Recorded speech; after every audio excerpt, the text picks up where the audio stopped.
Climax ನತ್ತ Karnataka Kurukshetra ಪಕ್ಷಗಳ ಬಹಿರಂಗ ಪ್ರಚಾರಕ್ಕೆ ಕೆಲವೇ ಕ್ಷಣಗಳಲ್ಲಿ ತೆರೆ.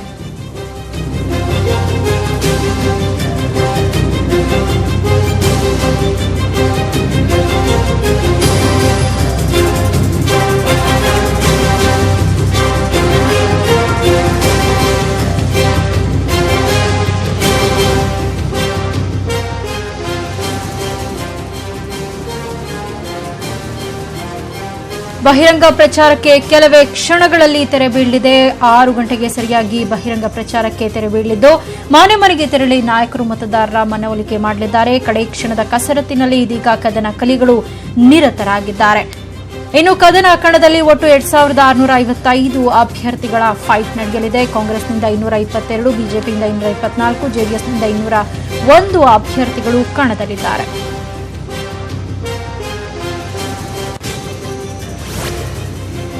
ಇನ್ನು 10 ವಿಶೇಷಗಳಿಂದ ಈ ಬಾರಿಯ ಎಲೆಕ್ಷನ್ ಒಳಗೊಂಡಿರುವಂತದ್ದು ಅಬ್ಬರದ ಪ್ರಚಾರ, ತೀಕ್ಷ್ಣ ವಿಚಾರಗಳಿಗೆ ಈ ಬಾರಿಯ ಎಲೆಕ್ಷನ್ ಸಾಕ್ಷಿಯಾಗಿದೆ. ಇನ್ನು ಈ ಬಾರಿಯ ಚುನಾವಣೆ ಸೇಡಿನ ಚುನಾವಣೆಯಲ್ಲ. ಕಳೆದ ಬಾರಿ ಸೇಡಿಗೆ ನಿಂತಿದ್ದ ಸಿದ್ದರಾಮಯ್ಯ, ರಾಮುಲು, ಬಿಎಸ್ವೈ. ಮುಂದಿನ ಲೋಕಸಭಾ ಚುನಾವಣೆಗೂ ಕರ್ನಾಟಕವೇ ದಿಕ್ಸೂಚಿ ಅಂತ ಹೇಳಲಾಗ್ತಾ ಇದೆ. ಈ ಬಾರಿ ಕೂಡ 10 ವಿಶೇಷತೆಗಳಿಂದ ಈ ಬಾರಿಯ ಎಲೆಕ್ಷನ್ ಇರುವಂಥದ್ದು. ಅಬ್ಬರದ ಪ್ರಚಾರ, ತೀಕ್ಷ್ಣ ವಿಚಾರಗಳ ಬಗ್ಗೆ ಸಾಕಷ್ಟು ಚರ್ಚೆಯಾಗಿದೆ. ಕರ್ನಾಟಕದಲ್ಲಿ ರಾಹುಲ್ ಹಾಗೆ ಮೋದಿ ನಾಯಕತ್ವಕ್ಕೆ ಅಗ್ನಿ ಪರೀಕ್ಷೆ ಅಂತಲೇ ಹೇಳಲಾಗ್ತಾ ಇದೆ. ಕಾಂಗ್ರೆಸ್ಗೆದ್ರೆ ರಾಹುಲ್ ನಾಯಕತ್ವ ಮತ್ತಷ್ಟು ಬಲಿಷ್ಠವಾಗಲಿದೆ. ಅಧ್ಯಕ್ಷ ಪಟ್ಟಕ್ಕೇರಿದ ನಂತರ ಮೊಟ್ಟ ಮೊದಲ ಮಹಾ ಚುನಾವಣೆಯನ್ನ ರಾಹುಲ್ ಎದುರಿಸ್ತಾ ಇದ್ದಾರೆ. ಪ್ರಧಾನಿ ಮೋದಿಯ ವರ್ಚಸ್ಸಿಗೆ ಕರ್ನಾಟಕದ ಚುನಾವಣೆ ಕೂಡ ತಿರುವಾಗಲಿದೆ. ದೇವೇಗೌಡ, ಕುಮಾರಸ್ವಾಮಿಗೂ ಕೂಡ ಈ ಚುನಾವಣೆ ಅಳಿವು ಉಳಿವಿನ ಪ್ರಶ್ನೆಯಾಗಿದೆ. ಇನ್ನು ಜೆಡಿಎಸ್ ನಿರ್ಣಾಯಕವಾಗದೆ ಹೋದ್ರೆ ಎಚ್ಡಿಕೆ ನಾಯಕತ್ವಕ್ಕೆ ಧಕ್ಕೆ ಬರಲಿದೆ. ಯಡಿಯೂರಪ್ಪ, ಸಿದ್ದರಾಮಯ್ಯಗೆ ಹೆಚ್ಚು ಕಡಿಮೆ ಇದು ಕೊನೆಯ ಚುನಾವಣೆ ಅಂತಲೇ ಹೇಳಲಾಗ್ತಾ ಇದೆ. ಹಲವು ನಾಯಕರ ಸಿಎಂ ಆಸೆಗೆ ಈ ಒಂದು ಚುನಾವಣೆ ವೇದಿಕೆ ಆಗಲಿದೆ. ಜೆಡಿಎಸ್ ನಿರ್ಣಾಯಕವಾಗದೆ ಹೋದ್ರೆ ಜೆಡಿಎಸ್ ನಾಯಕತ್ವಕ್ಕೆ ಧಕ್ಕೆ ಬರಲಿದೆ. ಇನ್ನು ಯಡಿಯೂರಪ್ಪ ಹಾಗೆ ಸಿದ್ದರಾಮಯ್ಯಗೂ ಕೂಡ ಹೆಚ್ಚು ಕಡಿಮೆ ಇದು ಕೊನೆ ಚುನಾವಣೆ ಅಂತಲೇ ಹೇಳಲಾಗ್ತಾ ಇದೆ.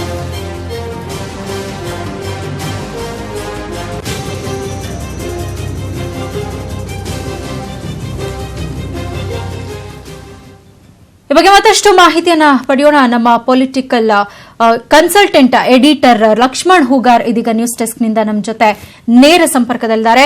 ಲಕ್ಷ್ಮಣ್, ಈ ಬಾರಿಯ ಎಲೆಕ್ಷನ್ ಫ್ಯಾಕ್ಟರ್ಗಳನ್ನ ನೋಡೋದಾದ್ರೆ ಹಲವಾರು ವಿಚಾರಗಳು ನಮ್ಮ ಕಣ್ಮುಂದೆ ಬರುತ್ತೆ. ಹಲವಾರು ವಿಚಾರಗಳು ಚರ್ಚೆಯಾಗಿರುವಂತದ್ದು. ಒಂದು ಅಹಿಂದ ಅಸ್ಮಿತೆ ಇರಬಹುದು, ಅಥವಾ ದಲಿತ ಅಸ್ಮಿತೆ ಇರಬಹುದು, ಅಹಿಂದ ವರ್ಸಸ್ ಹಿಂದ, ಮಹದಾಯಿ ವಿಚಾರ ಇರಬಹುದು. ಹೀಗೆ ಹಲವಾರು ವಿಚಾರಗಳು ಪ್ರಮುಖವಾಗಿ ಈ ಬಾರಿಯ ಚುನಾವಣೆ ಸಂದರ್ಭದಲ್ಲಿ ಚರ್ಚೆಯಾಗಿದೆ. ಸೊ ಇದೆಲ್ಲವನ್ನ ವಿಶ್ಲೇಷಣೆ ಮಾಡೋದಾದ್ರೆ ಸೌಮ್ಯ, ಕರ್ನಾಟಕದ ವಿಧಾನಸಭಾ ಚುನಾವಣೆ ಏನಿದೆ ಅದು 2 ಪಕ್ಷಗಳು 3 ಪಕ್ಷಗಳು ಅಥವಾ ನಾಯಕರಿಗಿಂತಲೂ ಕೂಡ ಇದು 2019ರ ಲೋಕಸಭಾ ಚುನಾವಣೆಗೆ ಮುನ್ನ ನಡೆಯತಕ್ಕಂಥ ಒಂದು ನಾಡಿ ಮಿಡಿತ. ಸೊ ಯಾಕೆ ಪ್ರಧಾನಿ ನರೇಂದ್ರ ಮೋದಿ ಕರ್ನಾಟಕದ ವಿಧಾನಸಭಾ ಚುನಾವಣಾ ಅಖಾಡದಲ್ಲಿ ಅತಿ ಹೆಚ್ಚು ಪ್ರಚಾರ ಸಭೆಗಳನ್ನು ನಡೆಸಿದ್ರು. ರಾಹುಲ್ ಗಾಂಧಿ ಕಳೆದ 3-4 ತಿಂಗಳಿಂದಲೂ ಅತಿ ಹೆಚ್ಚು ರೋಡ್ ಶೋ, ಮತ್ತೊಂದು ಕಡೆ ಸಭೆಗಳು, ಹಾಗಾಗಿ ಮೊಹಲ್ಲಾ ಗಲ್ಲಿ ಮೀಟಿಂಗ್ ಗಳನ್ನು ಮಾಡಿದ್ರು.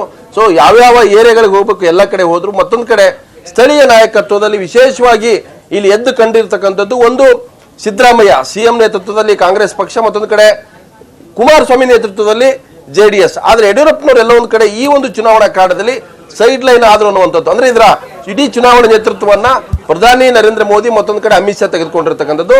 ಇಲ್ಲಿ ರಾಹುಲ್ ಗಾಂಧಿ ಬಂದರೂ ಕೂಡ ಸಿದ್ದರಾಮಯ್ಯ ಅವರ ನಾಯಕತ್ವವನ್ನ ಯಾವಾಗಲೂ ಕೂಡ ಹೆಚ್ಚು ಬಲಿಷ್ಠ ಅನ್ನೋ ರೀತಿ ಬಿಂಬಿಸುವಂತ ಪ್ರಯತ್ನ ಆಯಿತು.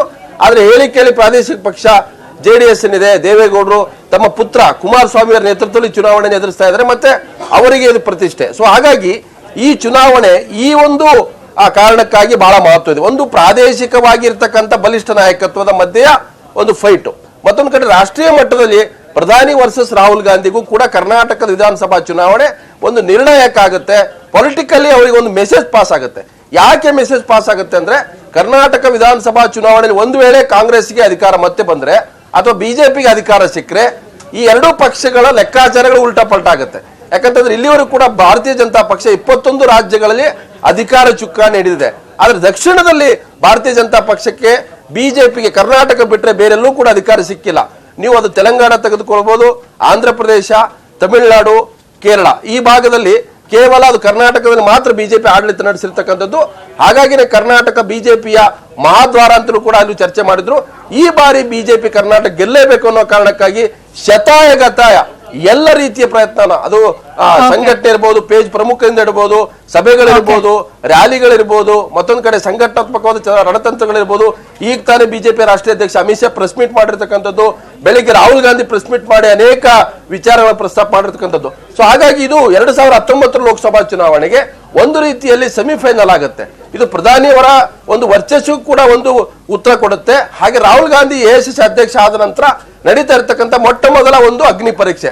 ಸೊ ರಾಹುಲ್ ಗಾಂಧಿ ಕೂಡ ಪ್ರಧಾನಿ ಕನಸನ್ನ ಇಲ್ಲೇ ಹೇಳಿರೋದ್ರಿಂದ, ಸೊ ಪ್ರಧಾನಿಯ ಕನಸು ಹೊತ್ತಿರ್ತಕ್ಕಂಥ ರಾಹುಲ್ ಗಾಂಧಿಗೂ ಕೂಡ ಇದು ಒಂದು ಪೊಲಿಟಿಕಲಿ ಆದಂತ ಒಂದು ಮೆಸೇಜ್ ಪಾಸ್ ಮಾಡುತ್ತೆ. ಸೊ ಹಾಗಾಗಿ ಇಲ್ಲಿ ಸ್ಥಳೀಯವಾದಂತ ನಾಯಕತ್ವ, ಒಂದ್ ಕಡೆ ಸಿದ್ದರಾಮಯ್ಯ ಬಲಿಷ್ಠ ನಾಯಕತ್ವದ ಮೇಲೆ ರಾಹುಲ್ ಗಾಂಧಿ ಕನಸು ಕಾಣ್ತಾ ಇದ್ದಾರೆ, ಮತ್ತೊಂದು ಕಡೆ ಯಡಿಯೂರಪ್ಪ ಪ್ರಭಾವಿ ಏನು ಫೇಸ್ ಇದೆ, ಮಾಸ್ ಫೇಸ್ ಇದೆ. ಸೊ ಯಡಿಯೂರಪ್ಪನವರ ಫೇಸ್ ಅಲ್ಲೇ ಇವತ್ತು ಬಿಜೆಪಿ ಚುನಾವಣೆ ಹೋಗ್ತಾ ಇರ್ತಕ್ಕಂಥದ್ದು. ಸೊ ಮತ್ತೊಂದು ಕಡೆ ಕುಮಾರಸ್ವಾಮಿ ನಾಯಕತ್ವದ ಮೇಲೆ JDS ಹೋಗ್ತಾ ಇದೆ. ಸೊ ಮೂರು ಪಕ್ಷಗಳು ರಾಷ್ಟ್ರೀಯ ನಾಯಕರು ಏನೇ ಮಾತಾಡಿದ್ರು ಕೂಡ ಸ್ಥಳೀಯವಾಗಿ ಪ್ರಾದೇಶಿಕವಾಗಿ ಮೂರು ಜನ ನಾಯಕರ ಒಂದು ಮುಖ ಇಟ್ಕೊಂಡು ಹೋಗ್ತಾ ಇರ್ತಕ್ಕಂಥದ್ದು. ಸೊ ಹಾಗಾಗಿ ಈ ಚುನಾವಣೆ ಪ್ರಾದೇಶಿಕವಾಗಿ ಪ್ರತಿಷ್ಠೆ ಆದ್ರೂ ಕೂಡ ರಾಷ್ಟ್ರೀಯ ಮಟ್ಟದಲ್ಲಿ ಒಂದು ಬಹಳ ದೊಡ್ಡ ಬಿಗ್ ಪೊಲಿಟಿಕಲ್ ಮೆಸೇಜ್ ಪಾಸ್ ಮಾಡ್ತಾ ಇದೆ. ಸೌಮ್ಯ, ಖಂಡಿತವಾಗ್ಲೂ ಲಕ್ಷ್ಮಣ್ ಹುಗಾರ್ ಇದ್ರ ಬಗ್ಗೆ ಮತ್ತಷ್ಟು ವಿಶ್ಲೇಷಣೆ ಮಾಡೋಣ. ಒಟ್ಟಾರೆ ರಾಜ್ಯ ನಾಯಕರು ಸೇರಿದಂತೆ ರಾಷ್ಟ್ರೀಯ ನಾಯಕರಿಗೆ ಈ ಚುನಾವಣೆ ಯಾಕೆ ಬಹಳ ಮುಖ್ಯ ಅನ್ನೋದ್ರ ಬಗ್ಗೆ ನಮ್ಮ ಕನ್ಸಲ್ಟೆಂಟ್ ಎಡಿಟರ್ ಲಕ್ಷ್ಮಣ್ ಹುಗಾರ್ ವಿಶ್ಲೇಷಣೆ ಮಾಡ್ತಾ ಇದ್ರು. ಸೊ ಬಹಿರಂಗ ಪ್ರಚಾರಕ್ಕೆ ಇನ್ನೇನು 1 ಗಂಟೆ ಅಷ್ಟೇ ಬಾಕಿ ಉಳಿದಿರುವಂತದ್ದು, ಕೊನೆಯ ಕ್ಷಣದ ಕಸರತ್ನಲ್ಲಿ ರಾಜಕೀಯ ಪಕ್ಷಗಳಿರುವಂತದ್ದು. ಇನ್ನು ಈ ಸಂದರ್ಭದಲ್ಲಿ ನಾವು 2013ರಲ್ಲಿ ಯಾವ್ಯಾವ ಪಕ್ಷಕ್ಕೆ ಎಷ್ಟು ಸೀಟ್ ಬಂದಿತ್ತು ಅನ್ನೋದನ್ನ ನೋಡೋದಾದ್ರೆ, ಒಟ್ಟು 224 ಸ್ಥಾನಗಳಲ್ಲಿ ಕಾಂಗ್ರೆಸ್ 222 ಸ್ಥಾನಗಳನ್ನ ಪಡೆಯುವ ಮೂಲಕ ಸ್ವತಂತ್ರವಾಗಿ ಸರ್ಕಾರವನ್ನ ರಚನೆ ಮಾಡಿತ್ತು. ಇನ್ನು ಬಿಜೆಪಿ ಕೇವಲ 40 ಸ್ಥಾನಗಳನ್ನಷ್ಟೇ ಗಳಿಸಲು ಶಕ್ತವಾಗಿತ್ತು. JDS 40 ಸ್ಥಾನಗಳನ್ನ ಗಳಿಸಿತ್ತು. KJP 6 ಸ್ಥಾನಗಳನ್ನ ಗಳಿಸಿತ್ತು. ಇನ್ನು BSRC 4 ಸ್ಥಾನಗಳನ್ನ ಪಡ್ಕೊಂಡಿತ್ತು. KMP 1, SP 1, SKP 1 ಹಾಗೆ ಪಕ್ಷೇತರ 9 ಸ್ಥಾನಗಳನ್ನ ಪಡ್ಕೊಂಡಿತ್ತು.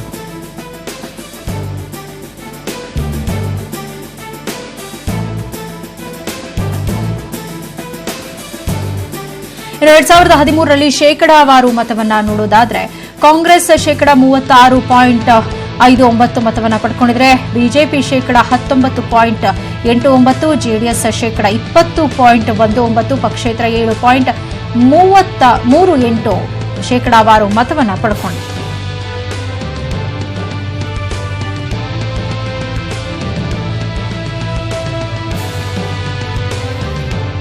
ಇದರ ಸಂಪೂರ್ಣ ವಿಶ್ಲೇಷಣೆ ಮಾಡಲಿದ್ದಾರೆ ನಮ್ಮ consultant editor Lakshman Hugar. News desk ಇಂದ ನಮ್ಮ ಜೊತೆ ನೇರ ಸಂಪರ್ಕದಲ್ಲಿದ್ದಾರೆ.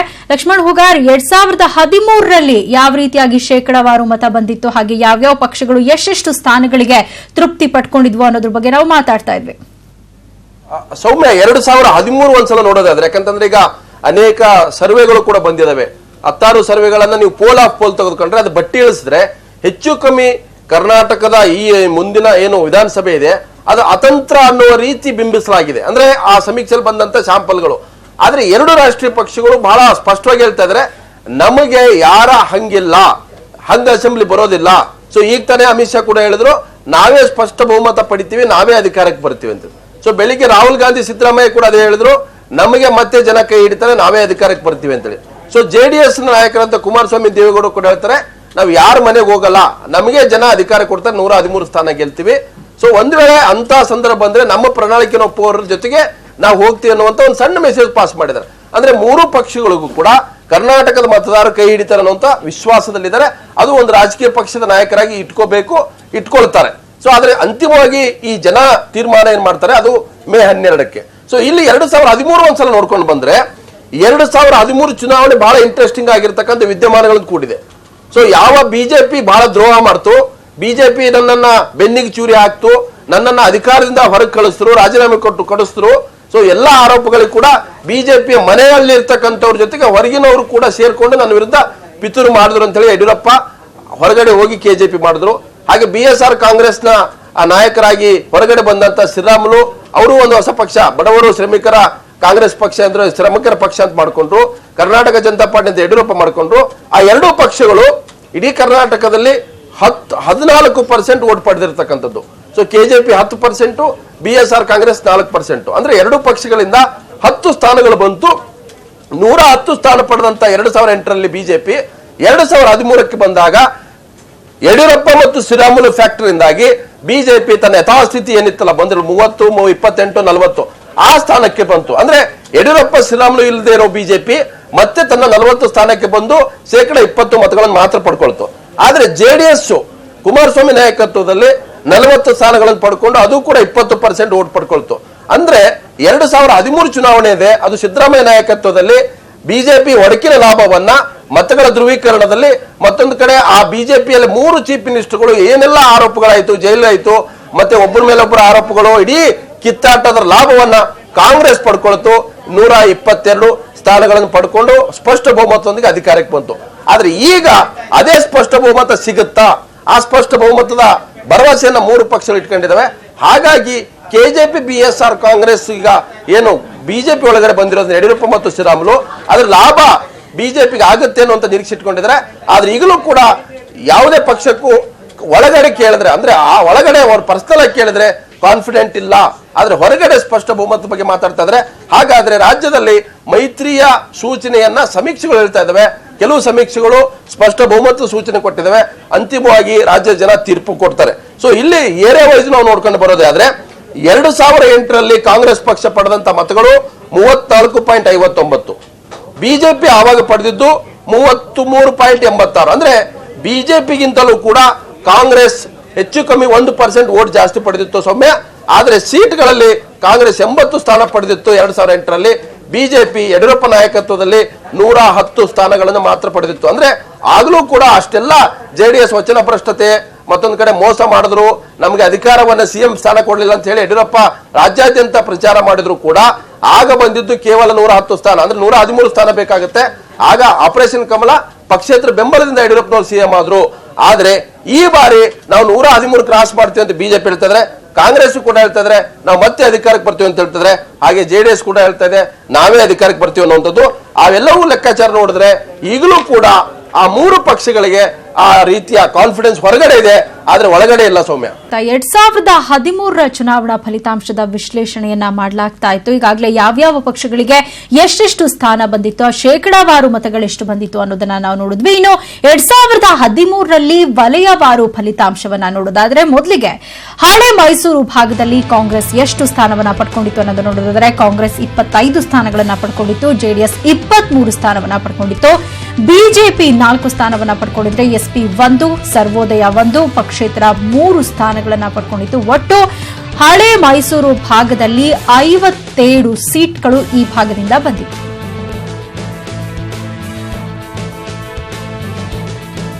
ಇನ್ನು ಕರಾವಳಿ ಕರ್ನಾಟಕದ 2013ರ ಫಲಿತಾಂಶ ನೋಡೋದಾದ್ರೆ ಕಾಂಗ್ರೆಸ್ 13 ಸ್ಥಾನಗಳನ್ನು ಗಳಿಸಿತ್ತು, ಬಿಜೆಪಿ 3, ಪಕ್ಷೇತರ 3, ಒಟ್ಟು 19 ಸ್ಥಾನಗಳು. ಇನ್ನು ಬೆಂಗಳೂರು ವಿಭಾಗವನ್ನ ನೋಡೋದಾದ್ರೆ 2013ರ ಫಲಿತಾಂಶ ಹೇಗಿತ್ತು? ಕಾಂಗ್ರೆಸ್ 15, ಬಿಜೆಪಿ 12, JDS 5, ಒಟ್ಟು 32.